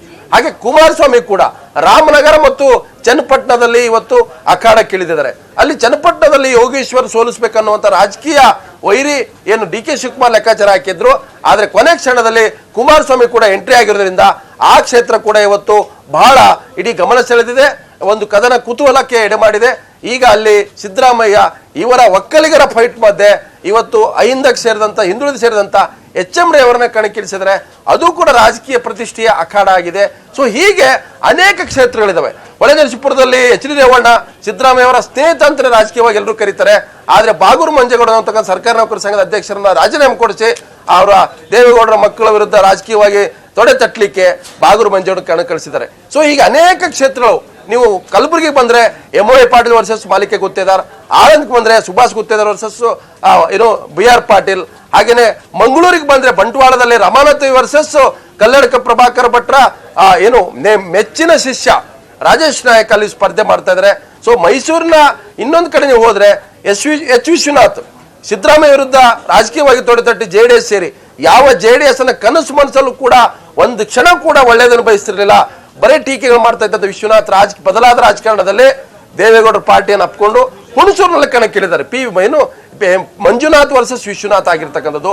ಹಾಗೇನೆ ನೀವು ಏನು ಬಸವ ಕಲ್ಯಾಣಿಗೆ ಹೋದ್ರೆ ಅಲ್ಲಿ ಮರಾಠಿ ವೋಟ್ ಬ್ಯಾಂಕ್ ಅನ್ನ ಗಮನದಲ್ಲಿಟ್ಟುಕೊಂಡು JDS PGR ಸಿಂಧ್ಯಾರ್ನ ಮಲ್ಲಿಕಾರ್ಜುನ್ ಖೂಬಾ ಜೊತೆಗೆ ಅಲ್ಲಿ ಪೈಪೋಟಿಗಳಿಸಿರ್ತಕ್ಕಂಥದ್ದು. ಇನ್ನೊಂದು ಕಡೆ ಬೀದರ್ಗೆ ಬಂದ್ರೆ ಬಂಡೆಪ್ಪ ಕಾಶಂಪುರ್ ವರ್ಸಸ್ ಅಶೋಕ್ ಖೇಡಿ ಆಗಿರ್ತಕ್ಕಂಥದ್ದು. ಹಾಗೆ ನೀವು ಗದಗನ 2 ಕ್ಷೇತ್ರ ಬಂದು CC Patil versus BR Yavagal ಆಗಿರ್ತಕ್ಕಂಥದ್ದು. ಹೀಗೆ ಅನೇಕ, ನೀವು ತುಮಕೂರಿಗೆ ಬಂದ್ರೆ ಅಲ್ಲಿ ರಫೀಕ್ ಅಹಮದ್ ವರ್ಸಸ್ ಜ್ಯೋತಿ ಗಣೇಶ್ ಟಿಕೆಟ್ ಕೊಟ್ಟಿದ್ರಿಂದಾಗಿ ಇವಾಗ ಸೊಗಡು ಶಿವಣ್ಣ ಕೂಡ ಅತೃಪ್ತರಾಗಿದ್ದಾರೆ. ಹೀಗೆ ಕೋಲಾರಕ್ಕೆ ಬಂದ್ರೆ ಅಲ್ಲಿ ಶ್ರೀನಿವಾಸ ಗೌಡ ವರ್ಸಸ್ ವರ್ತೂರ್ ಪ್ರಕಾಶ್. ಹಾಗೇನೆ KR ಪ್ರಮುಖ ಬಂದ್ರೆ ನಂದೀಶ್ ರೆಡ್ಡಿ ವರ್ಸಸ್ ಬೈರತಿ ಬಸವರಾಜ್. ಹಾಗೆ ನೀವು ಬೆಂಗಳೂರಿನ ರಾಜಾಜಿನಗರಕ್ಕೆ ಬಂದ್ರೆ ಮಾಜಿ ಸಚಿವ ಸುರೇಶ್ ಕುಮಾರ್ ವರ್ಸಸ್ ಪದ್ಮಾವತಿ. ಹೀಗೆ ರಾಜ್ಯದ ಸುಮಾರು 50ಕ್ಕೂ ಹೆಚ್ಚು ಬಿಗ್ ಫೈಟ್ ಇರ್ತಕ್ಕಂಥ ಕ್ಷೇತ್ರಗಳು. ಇಲ್ಲಿ ಜಾತಿ ಲೆಕ್ಕಾಚಾರ ಇದೆ, ಇಲ್ಲಿ ರಾಜಕೀಯ ಲೆಕ್ಕಾಚಾರ ಇದೆ, ಇಲ್ಲಿ ಸೋಲು ಗೆಲುವಿನ ಲೆಕ್ಕಾಚಾರ ಇದೆ, ಇಲ್ಲಿ ಅನೇಕ ಒಳ ರಾಜಕಾರಣದ ಲೆಕ್ಕಾಚಾರಗಳು ಕೂಡ ಇಲ್ಲಿ ಸ್ಪಷ್ಟವಾಗಿ ಎದ್ದು ಕಾಣ್ತಾ ಇದೆ. ಇಲ್ಲಿ CM ಕ್ಯಾಂಡಿಡೇಟ್ಗಳ ಲೆಕ್ಕಾಚಾರ ಕೂಡ ಇದಾವೆ. ಸೊ ನಾನು ಗೆದ್ರೆ ನಾನು CM ಆಗ್ಬೇಕು, ಇವರನ್ನ ಸೋಲಿಸಿದ್ರೆ ನನ್ನ ದಾರಿ ಸುಗಮ ಆಗುತ್ತೆ, ಅಥವಾ ಇವ್ರು ಗೆದ್ರೆ ನನ್ನ ದಾರಿ ಸುಗಮ ಆಗುತ್ತೆ. ಇಂಥ ಎಲ್ಲ ಮ್ಯಾಥಮೆಟಿಕ್ಸ್ ಇಲ್ಲಿ ಕೆಲಸ ಮಾಡ್ತಾ ಇದೆ ಈ ಬಿಗ್ ಫೈಟ್ ಕ್ಷೇತ್ರಗಳಲ್ಲಿ. ಸೌಮ್ಯ ಸರ್, ಈಗ ನೀವು ಹೇಳಿದ್ರಿ, ಈಗ CM ಕ್ಯಾಂಡಿಡೇಟ್ಗಳಿಗೂ ಕೂಡ ಕೆಲವೊಂದು ಲೆಕ್ಕಾಚಾರಗಳಿದೆ. ಯಾವ್ಯಾವ ಕ್ಷೇತ್ರದಲ್ಲಿ ತಾವು ಗೆಲ್ಲೋದ್ರ ಜೊತೆಗೆ ಮತ್ತೆ ತಮ್ಮ ಕೊಟ್ಟಿರುವಂತಹ ಒಂದಷ್ಟು ಕ್ಷೇತ್ರಗಳನ್ನು ಕೂಡ ಗೆಲ್ಲಿಸುವಂತಹ ಒಂದು ಜವಾಬ್ದಾರಿ ಇದೆ. ಮತ್ತೊಂದು ಕಡೆ ಬಿಜೆಪಿಯಿಂದ ನೋಡೋದಾದ್ರೆ ಶ್ರೀರಾಮುಲು ಅವ್ರಿಗೂ ಕೂಡ ತಾವು ಗೆಲ್ಲೋದ್ರ ಜೊತೆಗೆ ಕೆಲವೊಂದು ಕ್ಷೇತ್ರಗಳಲ್ಲಿ ಗೆಲ್ಲಿಸುವಂತಹ ಒಂದು ಹೆಚ್ಚು ಜವಾಬ್ದಾರಿ ಕೂಡ ಇದೆ. ಸೊ ಅವರಿಗೆ ಯಾವ ರೀತಿಯಾದಂತಹ ಒಂದು ಪ್ರತಿಷ್ಠೆ ಈ ಬಾರಿ ಎಲೆಕ್ಷನ್ ಅಂತ? ಸೌಮ್ಯ, ಇಲ್ಲಿ 2 ಅಂಶ. ಭಾರತೀಯ ಜನತಾ ಪಕ್ಷದ ಗಮನ ತೆಗೆದುಕೊಂಡ್ರೆ BS ಯಡಿಯೂರಪ್ಪ ಭಾರತೀಯ ಜನತಾ ಪಕ್ಷ ಬಿಟ್ಟು ಹೋಗಿ ಹೊಸ ಪಕ್ಷ ಕಟ್ಟಿ ಬಿಜೆಪಿಯನ್ನು ಸೋಲಿಸಿದಂತ ನಾಯಕ. ಹಾಗೆ BSR ಕಾಂಗ್ರೆಸ್ ಕಟ್ಟಿ ಬಿಜೆಪಿಗೆ ಒಳ್ಳೆಯ ಪೆಟ್ಟನ್ನು ಕೊಟ್ಟು ಮತ್ತೆ ಬಿಜೆಪಿ ಬಂದಂತ 2 ನಾಯಕರು. ಸೊ ಇಲ್ಲಿ ಭಾರತೀಯ ಜನತಾ ಪಕ್ಷಕ್ಕೆ ಅನೇಕ ನಾಯಕರಿದ್ರು ಕೂಡ ಅವರಿಗೆ ವೋಟ್ ಅನ್ನ ಕನ್ವರ್ಟ್ ಮಾಡ್ತಕ್ಕಂಥ ನಾಯಕರು ಇರಲಿಲ್ಲ. ಬಿಜೆಪಿಯಲ್ಲಿ ಜಗದೀಶ್ ಶೆಟ್ಟರ್ ಇದ್ದಾರೆ, ಅಶೋಕ್ ಇದ್ದಾರೆ, ಸದಾನಂದ ಗೌಡ್ರು ಇದ್ದಾರೆ, ಈಶ್ವರಪ್ಪ ಇದ್ದಾರೆ, ಗೋವಿಂದ ಕಾರಜೋಳ ಇದ್ದಾರೆ, ರಮೇಶ್ ಜಿಗಜಿಣಗಿ ಇದ್ದಾರೆ, ಅನೇಕ ನಾಯಕರುಗಳಿದ್ದಾರೆ. ಆದ್ರೆ ನಾಯಕರಿದ್ದಾರೆ ಹೊರತಾಗಿ ಆಯಾ ಕ್ಷೇತ್ರ ಆಯಾ ಜಿಲ್ಲೆಗೆ ಸೀಮಿತ ಆಗಿದ್ರೆ. ಆದ್ರೆ ಆ ಕಾರಣಕ್ಕಾಗಿ ಅವ್ರ ಮೇಲೆ ಏನೆಲ್ಲ ಆರೋಪಗಳಿದ್ರು, ಅವ್ರ ಮೇಲೆ ಏನೆಲ್ಲ ಕಾಂಗ್ರೆಸ್ ಮತ್ತು JDS ಆರೋಪ ಮಾಡ್ತಾ ಇದೆ, ಅವ್ರ ಪಕ್ಷದಲ್ಲಿ ಎಷ್ಟೆಲ್ಲ ಅಸಮಾಧಾನ ಇದ್ರು ಕೂಡ ಭಾರತೀಯ ಜನತಾ ಪಕ್ಷ ಕರ್ನಾಟಕದ ಮಟ್ಟಿಗೆ ಆ ನಾಯಕರನ್ನೇ ಆಯ್ಕೆ ಮಾಡ್ಕೊಂಡಿರ್ತಕ್ಕಂಥದ್ದು. ಸೊ ಒಂದ್ ಕಡೆ ಯಡಿಯೂರಪ್ಪ ನಾಯಕತ್ವ ಚುನಾವಣೆ ಹೋಗ್ತಾ ಇರ್ತಕ್ಕಂಥದ್ದು, ಮತ್ತೊಂದ್ ಕಡೆ ಶ್ರೀರಾಮುಲು ಅವ್ರನ್ನ ಕರ್ಕೊಂಡ್ ಬಂದಿರತಕ್ಕಂಥದ್ದಕ್ಕೂ ವೋಟ್ ಬ್ಯಾಂಕ್ ಅನ್ನು ಕನ್ವರ್ಟ್ ಮಾಡ್ಲಿಕ್ಕೆ, ಮತ್ತೆ ಅವರಿಗೆ ಒಂದು ಹೊಸ ಹುದ್ದೆಯ ಆಮಿಷ ಕೂಡ ಕೊಟ್ಟಿರ್ತಕ್ಕಂಥದ್ದು. ಸೊ ಆ ಕಾರಣಕ್ಕಾಗಿ ಕಳೆದು ಹೋದ ಮತಗಳನ್ನ ಕೂಡಿಸಿ ಅದನ್ನ ಗೆಲ್ಲಿಸಲಿಕ್ಕೆ ಬಿಜೆಪಿ ಆಗಲೇ 2 ವರ್ಷ ಮೊದಲೇ ಪ್ಲಾನ್ ಮಾಡಿರ್ತಕ್ಕಂಥದ್ದು. ಸೊ ಆ ಲೆಕ್ಕಾಚಾರದಲ್ಲಿ ಭಾರತೀಯ ಜನತಾ ಪಕ್ಷ ಕೂಡಿಸುವ ಕೆಲಸದಲ್ಲಿ ಸಕ್ಸಸ್ ಆಗಿದೆ. ಅದನ್ನ ಮತಗಳಾಗಿ ಕೂಡಿಸುವ ಲೆಕ್ಕದಲ್ಲಿ ಮೇ 12 ತೀರ್ಮಾನ ಮಾಡುತ್ತೆ. ಆದ್ರೆ ಕಾಂಗ್ರೆಸ್ಗೆ ಬಂದ್ರೆ ಸಿದ್ದರಾಮಯ್ಯ ಮೈನಸ್ ಮಾಡಿದ್ರೆ ಕಾಂಗ್ರೆಸ್ಗೆ ದಿಕ್ಕು ದೆಸೆ ಇಲ್ದಿರ್ತಕ್ಕಂಥ ಒಂದು ಪರಿಸ್ಥಿತಿ ಇತ್ತು. ಈಗಲೂ ಕೂಡ ಎಷ್ಟೇ ಸಿದ್ದರಾಮಯ್ಯ ನಾಯಕತ್ವ ವಿರುದ್ಧ ಅತೃಪ್ತಿ, ಅಸಮಾಧಾನ, ಹೊರಬು ಮೂಲ ನಿವಾಸಿಗಳು ಹೊರಗಿನಿಂದ ಬಂದವರು ಅನ್ನುವಂಥ ಚರ್ಚೆ ಆದ್ರೂ ಕೂಡ ಈಗ ಕಾಂಗ್ರೆಸ್ ಹೈಕಮಾಂಡ್ ಸಿದ್ದರಾಮಯ್ಯ ನಾಯಕತ್ವದಲ್ಲಿ ಚುನಾವಣೆ ಹೋಗ್ತಾ ಇದೆ. ಸಿದ್ದರಾಮಯ್ಯ ಹೇಳಿದವರಿಗೆ ಹೆಚ್ಚು ಟಿಕೆಟ್ ಕೊಟ್ಟಿರ್ತಕ್ಕಂಥದ್ದು. ಹಾಗೆ ಬಿಜೆಪಿಯಲ್ಲೂ ಕೂಡ ಯಡಿಯೂರಪ್ಪ ಹೇಳಿದವರಿಗೆ 80% ಟಿಕೆಟ್ ಸಿಕ್ಕಿರ್ತಕ್ಕಂಥದ್ದು. ಹಾಗಾಗಿ ಕಾಂಗ್ರೆಸ್ ಮತ್ತು ಬಿಜೆಪಿ 2 ರಾಷ್ಟ್ರೀಯ ಪಕ್ಷಗಳಿಗೆ 2 ಸ್ಥಳೀಯವಾದಂತಹ ಪ್ರಬಲ ನಾಯಕತ್ವ ನಂಬಿಕೊಂಡೇ ಅವರು ಚುನಾವಣಾ ಅಖಾಡಕ್ಕೆ ಇಳಿದಿದ್ದಾರೆ. ಸೊ ಇವತ್ತು ಈ ಒಂದು ಸಮರದಲ್ಲಿ ಫೈಟ್ ಮಾಡ್ತಾ ಇದ್ದಾರೆ. ಸೊ ಇವರಿಬ್ಬರ ಮಧ್ಯೆ ದೇವೇಗೌಡ ಮತ್ತು ಕುಮಾರಸ್ವಾಮಿ ಇರ್ತಕ್ಕಂಥದ್ದು. ಒಂದು ವೇಳೆ ಈ ಚುನಾವಣೆ ಅತಂತ್ರ ಆಗದೆ ಹೋದ್ರೆ JDS ನ ಪರಿಸ್ಥಿತಿ ಬಹಳ ಸಂಕಷ್ಟ ಸ್ಥಿತಿ ಬರುತ್ತೆ. ಯಾಕಂತಂದ್ರೆ ಒಂದು ಪ್ರಾದೇಶಿಕ ಪಕ್ಷ 10 ವರ್ಷಗಳ ಕಾಲ ಅಧಿಕಾರದಲ್ಲಿ ಇಲ್ಲದೆ ಹೋದ್ರೆ ಅದನ್ನು ಉಳಿಸ್ಕೊಳ್ಳೋದು ಕಷ್ಟ, ಪಕ್ಷವನ್ನು ನಡೆಸ್ಕೊಂಡು ಹೋಗೋದು ಕಷ್ಟ, ಸಂಘಟನೆ ಉಳಿಸ್ಕೊಳ್ಳೋದು ಕಷ್ಟ, ಕಾರ್ಯಕರ್ತರನ್ನ ಒಂದು ಸ್ಥೈರ್ಯವನ್ನು ತುಂಬಿಸ್ಕೊಂಡು ಹೋಗೋದು ಕಷ್ಟ. ಹಾಗಾಗಿ JDS ಕಿಂಗ್ ಆಗದೆ ಹೋದ್ರೆ ಕಿಂಗ್ ಮೇಕರ್ ಆಗ್ಬೇಕನ್ನೋ ನಿರೀಕ್ಷೆ ಇಟ್ಕೊಂಡಿದೆ. ಸೊ ಒಂದು ವೇಳೆ ಅದು ಬಿಜೆಪಿ ಜೊತೆಗೆ ಹೋಗ್ಬೋದು, ಕಾಂಗ್ರೆಸ್ ಜೊತೆಗೆ ಹೋಗ್ಬೋದು. ಯಾಕಂತಂದ್ರೆ ಕಾಂಗ್ರೆಸ್ ಯಾವತ್ತೂ ಕೂಡ ಅಸ್ಪೃಶ್ಯ ಆಗೋದಿಲ್ಲ. ಯಾಕಂತಂದ್ರೆ ರಾಜಕೀಯದಲ್ಲಿ ಅಸ್ಪೃಶ್ಯತೆ ಅನ್ನೋ ಶಬ್ದಕ್ಕೆ ಯಾವತ್ತೂ ಬೆಲೆ ಇರೋದಿಲ್ಲ. ಆ ಕಾರಣಕ್ಕಾಗಿ JDS ಒಂದ್ ವೇಳೆ ಅತಂತ್ರ ಆದ್ರೆ 2 ಪಕ್ಷಗಳ ಜೊತೆ ರೆಡಿ ಆಗುತ್ತೆ. ಅದು ಇಡತಕ್ಕಂತ ಬೇಡಿಕೆಗಳ ಆಧಾರದ ಮೇಲೆ. ಸೌಮ್ಯ, ಓಕೆ ಸರ್, ಮತ್ತಷ್ಟು ಮಾಹಿತಿಯನ್ನು ನಿಮ್ಮಿಂದ ಪಡಿತೀನಿ. ಇನ್ನು ಇದುವರೆಗೂ ಬಂದಿರೋ ಚುನಾವಣಾ ಪೂರ್ವ ಸಮೀಕ್ಷೆಗಳ ಲೆಕ್ಕಾಚಾರ ಹೇಗಿದೆ ಅನ್ನೋದನ್ನ ನೋಡೋದಾದ್ರೆ ಯಾವ ಪಕ್ಷಕ್ಕೆ ಎಷ್ಟೆಷ್ಟು ಸೀಟ್ ಬರುತ್ತೆ ಅಂತ ಸರ್ವೆ ಹೇಳಿದೆ ಅನ್ನೋದನ್ನ ಬನ್ನಿ ನೋಡೋಣ. ಇನ್ನು ಕೆಲವೇ ಗಂಟೆಗಳ ಹಿಂದಷ್ಟೇ ABP ಸರ್ವೆ ಹೊರ ಹಾಕಿದೆ. ಅದರ ಪ್ರಕಾರ ಈ ಬಾರಿ ಕಾಂಗ್ರೆಸ್ 92ರಿಂದ 102 ಸೀಟ್ ಪಡೆಯುತ್ತಂತೆ, ಬಿಜೆಪಿ 78ರಿಂದ 89, JDS 32ರಿಂದ 42 ಸೀಟ್ ಪಡೆದ್ರೆ 7 ಅಭ್ಯರ್ಥಿಗಳು ಪಕ್ಷೇತರರಾಗಿ ಗೆಲ್ಲಬಹುದಂತೆ. ಇನ್ನು ಏಪ್ರಿಲ್ 23ಕ್ಕೆ ಟೈಮ್ಸ್ ನೌ ಸರ್ವೆ ಪ್ರಕಾರ ಕಾಂಗ್ರೆಸ್ 95 ಸೀಟು, ಬಿಜೆಪಿಗೆ 89 ಸೀಟು, ಜೆಡಿಎಸ್ 40, ಇತರೆ 4 ಸೀಟ್ಗಳನ್ನು ಪಡೆಯಬಹುದು ಅನ್ನುವಂಥದ್ದನ್ನ ಈ ಸರ್ವೆ ಹೇಳಿದೆ. ಇನ್ನು ಏಪ್ರಿಲ್ 13ಕ್ಕೆ ಇಂಡಿಯಾ ಟುಡೇ ನಡೆಸಿದಂತಹ ಸರ್ವೆ ಪ್ರಕಾರ 95 ಕಾಂಗ್ರೆಸ್ಗೆ, 86 ಬಿಜೆಪಿಗೆ, 43 ಜೆಡಿಎಸ್ಗೆ, 9 ಸೀಟು ಇತರರಿಗೆ ಸಿಗುವ ಲೆಕ್ಕಾಚಾರ ಇದೆ. ಹಾಗೆ ಸಿ ವೋಟರ್ಸ್ ಪ್ರಕಾರ 102 ಸೀಟು ಸಿದ್ದರಾಮಯ್ಯ ಗೆದ್ರೆ 96 ಸೀಟು ಯಡಿಯೂರಪ್ಪಗೆ ಸಿಗುತ್ತಂತೆ. ಎಚ್ಡಿಕೆಗೆ 25 ಸೀಟು ಸಿಕ್ಕಿದೆ. ಇನ್ನು 2ರಿಂದ 4 ಸೀಟು ಪಕ್ಷೇತರರು ಗೆಲ್ಲಬಹುದು ಅಂತ ಹೇಳಿದೆ. ಇನ್ನು ರಿಪಬ್ಲಿಕ್ ಟಿವಿ ಸರ್ವೆ ನೋಡೋದಾದ್ರೆ 102ರಿಂದ 108 ಕಾಂಗ್ರೆಸ್ಗೆ, 72ರಿಂದ 74 ಸೀಟು ಬಿಜೆಪಿಗೆ, 42ರಿಂದ 44 ಸೀಟು ಜೆಡಿಎಸ್ಗೆ, 4 ಸೀಟು ಪಕ್ಷೇತರರು ಬರಬಹುದು ಅಂತ ಚುನಾವಣಾ ಪೂರ್ವ ಸರ್ವೆ ಹೇಳಿದೆ. ಇದರ ಒಂದು ವಿಶ್ಲೇಷಣೆಯನ್ನು ಕೂಡ ಮಾಡಲಿದ್ದಾರೆ ನಮ್ಮ consultant editor Lakshman Hugar. Sir, ಈಗಾಗಲೇ ಸಾಕಷ್ಟು ಬಾರಿ ಈ ಎಲ್ಲಾ ಸರ್ವೆಗಳ ಬಗ್ಗೆ ಚರ್ಚೆ ಆಗಿರುವಂತದ್ದು, ಸರ್ವೆಗಳು ಏನ್ ಹೇಳಿದೆ ಅನ್ನೋದನ್ನ ಮಾತಾಡಿರುವಂತದ್ದು. ಈಗ ಕೊನೆಯದಾಗಿ ಇನ್ನೇನು 2 ದಿನ ಇದೆ ಮತದಾನಕ್ಕೆ. ಸೊ ಇಂತಹ ಸಂದರ್ಭದಲ್ಲಿ ಈ ಚುನಾವಣಾ ಪೂರ್ವ ಸಮೀಕ್ಷೆಗಳು ಎಷ್ಟರ ಮಟ್ಟಿಗೆ ಇಂಪ್ಯಾಕ್ಟ್ ಆಗುತ್ತೆ? ಅದೇ ರೀತಿಯಾದಂತಹ ಒಂದು ರಿಸಲ್ಟ್ ಕರ್ನಾಟಕದಲ್ಲಿ ಬರುತ್ತಾ? ಅತಂತ್ರ ವಿಧಾನಸಭೆ ರಚನೆ ಆಗುತ್ತಾ ಅಂತ? ಸೌಮ್ಯ, ಇನ್ನೇನು ಇವತ್ತು ಬಹಿರಂಗ ಪ್ರಚಾರಕ್ಕೆ ಕೇವಲ 15 ನಿಮಿಷ ಮಾತ್ರ ಬಾಕಿ ಇದೆ ಅಂತ್ಯ. ಸೊ ನಾಳೆಯಿಂದ ಮನೆ ಮನೆಗೆ ಆಯಾ ಅಭ್ಯರ್ಥಿಗಳು ಮುಖಂಡರು ಹೋಗಿ ಮತಯಾಚನೆ ಮಾಡ್ತಾರೆ. ಸೊ 32 ಗಂಟೆ ಮಾತ್ರ ಬಾಕಿ ಇದೆ ಮತದಾನಕ್ಕೆ. ಸೊ 2018ರ ಸಮರಕ್ಕೆ. ಸೊ ಈಗಾಗಲೇ ಬಂದಿರತಕ್ಕಂಥ ಅನೇಕ ಸಮೀಕ್ಷೆಗಳ ಪೋಲ್ ಅಂದ್ರೆ ಪೋಲ್ ಅನ್ನೋಂಥದ್ದು ಇಡೀ ಭಟ್ಟಿ ಇಳಿಸಿ ಸೊ ರೇಷಿಯೋ ತೆಗೆದು ನೋಡಿದ್ರೆ ಸೊ ಕರ್ನಾಟಕ ವಿಧಾನಸಭೆ ಅತಂತ್ರ ಅನ್ನುವಂಥದ್ದು ಹೆಚ್ಚು ಕಮ್ಮಿ ಬರ್ತಾ ಇದೆ. ಆದ್ರೆ ಯಾವುದೇ ಪಕ್ಷ ಒಪ್ಕೊಳ್ತಾ ಇಲ್ಲ. ಅತಂತ್ರ ಅನ್ನುವಂಥದ್ದು ಸುಳ್ಳು. ಸೊ ರಾಜ್ಯದ ಜನ ನಮಗೆ ಬಹುಮತ ಕೊಡ್ತಾರೆ ಅನ್ನುವಂಥ ನಿರೀಕ್ಷೆಯನ್ನ ಆಯಾ ಪಕ್ಷದ ನಾಯಕರು, ಅಧ್ಯಕ್ಷರು ಹೇಳ್ತಾ ಇದ್ದಾರೆ.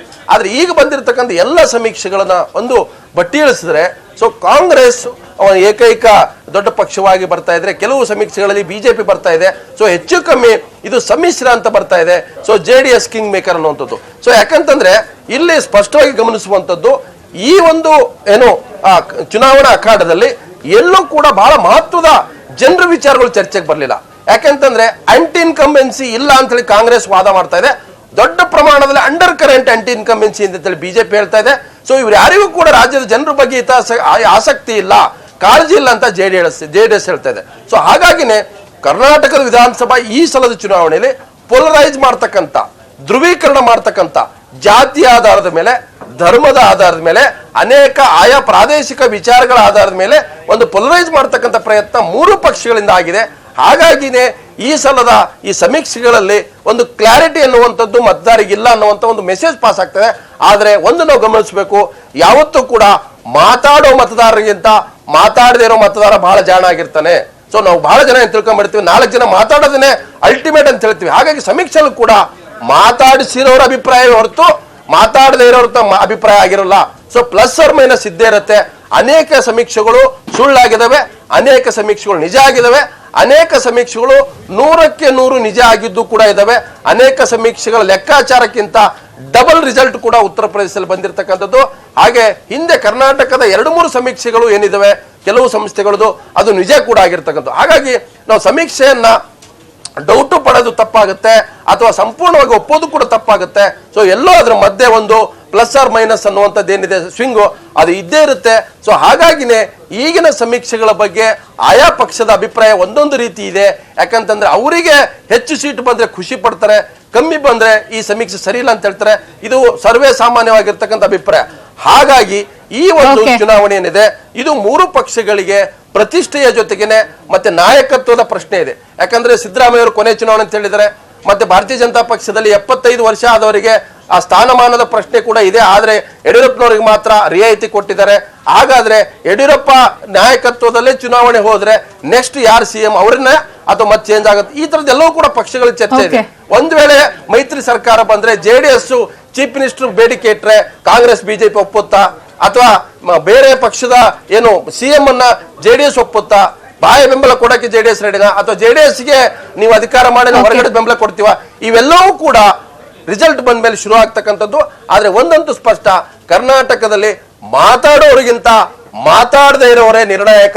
ಸೈಲೆಂಟ್ ವೋಟರ್ಸ್, ಅಂಡರ್ ಕರೆಂಟ್, ಇದು ಬಹಳ ದೊಡ್ಡ ಪ್ರಮಾಣದಲ್ಲಿ ನಿರ್ಣಾಯಕ ಆಗುತ್ತೆ. ಸೌಮ್ಯ, ಧನ್ಯವಾದ ತಮ್ಮೆಲ್ಲ ಮಾಹಿತಿಗೆ.